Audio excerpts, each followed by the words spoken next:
ఏపీలో కూటమి ఘన విజయం సాధించింది. త్వరలోనే కొత్త ప్రభుత్వం కొలువుదీరనుంది. ఇక ఈ క్రమంలో కొత్తగా మంత్రులు అయ్యేది ఎవరనే చర్చ కూడా జరుగుతోంది. టీడీపీ నుంచి రేస్లో చాలా మంది ఉన్నారు. పలువురు సీనియర్లు పదవి ఆశిస్తున్నారు. అయితే టీడీపీ సీనియర్లతో పాటుగా మహిళలు, యువత, సామాజిక వర్గాల వంటి అంశాలను పరిశీలించి అవకాశం ఇవ్వాలని భావిస్తోందట. జిల్లా వారీగా మంత్రి పదవి ఆశిస్తున్న వారి లిస్టు పరిశీలిస్తే చాలా పెద్దగా ఉంది. ఆంధ్రప్రదేశ్లో కూటమి అధికారంలోకి వచ్చింది. త్వరలోనే ముఖ్యమంత్రిగా తెలుగుదేశం పార్టీ అధినేత నారా చంద్రబాబు నాయుడు ప్రమాణ స్వీకారం చేయబోతున్నారు. ఇక ఈ క్రమంలో చంద్రబాబు కొత్త కేబినెట్లో టీడీపీతో పాటు జనసేన, బీజేపీలు చేరడం ఖాయం. అలాగే టీడీపీ నుంచి ఎవరెవరికి బెర్తులు దక్కాయనే చర్చ కూడా జరుగుతోంది.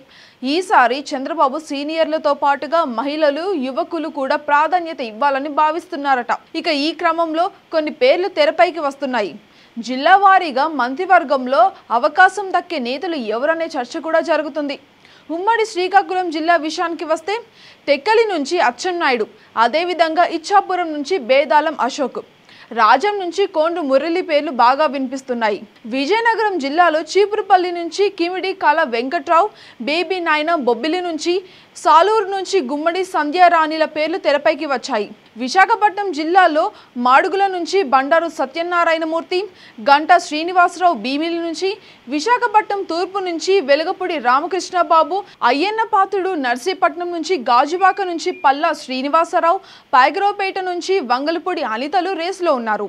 ఉమ్మడి తూర్పుగోదావరి జిల్లా నుంచి ఎమ్మెల్సీ యనమల రామకృష్ణుడు, పెద్దాపురం నుంచి ఏమో నిమ్మకాయల చినరాజప్ప, జ్యోతుల నెహ్రూ జగ్గంపేట నుంచి, రాజమండ్రి రూరల్ నుంచి బుచ్చయ్య చౌదరి పేర్లు వినిపిస్తున్నాయి. పశ్చిమ గోదావరి జిల్లా విషయానికి వస్తే అచంటా నుంచి పితాని సత్యనారాయణ, నిమ్మల రామనాయుడు, పాలకొల్లు నుంచి, ఉండి నుంచి రఘురామకృష్ణంరాజు పేర్లు బలంగా వినిపిస్తున్నాయి. కృష్ణా జిల్లా నూజివేడు నుంచి పార్థసారథి, విజయవాడ తూర్పు నుంచి గద్దె రామ్మోహన్, కొల్లు రవీంద్ర మచిలీపట్నం నుంచి, బోండా ఉమా విజయవాడ సెంట్రల్ నుంచి, జగ్గైపేట నుంచి శ్రీరామ్ తాతయ్యల రేసులో ఉన్నారు.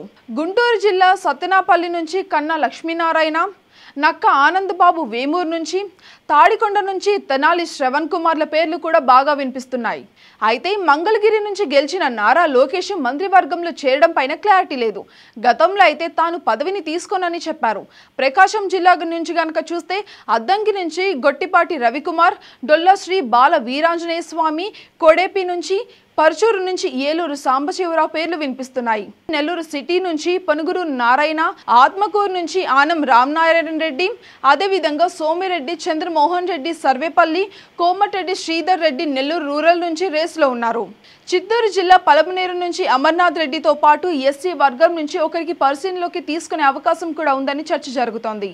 అనంతపురం జిల్లా ఉరవకొండ నుంచి పయ్యావుల కేశవ్, కాలువ శ్రీనివాసులు రాయదుర్గం నుంచి, అదేవిధంగా పరిటాల సునీత రాప్తాడు నుంచి, కర్నూలు జిల్లా డోన్ నుంచి కోట్ల సూర్య ప్రకాష్ రెడ్డి, బనగాలపల్లి నుంచి బీసీ జనార్దన్ రెడ్డిల పేర్లు కూడా వినిపిస్తున్నాయి.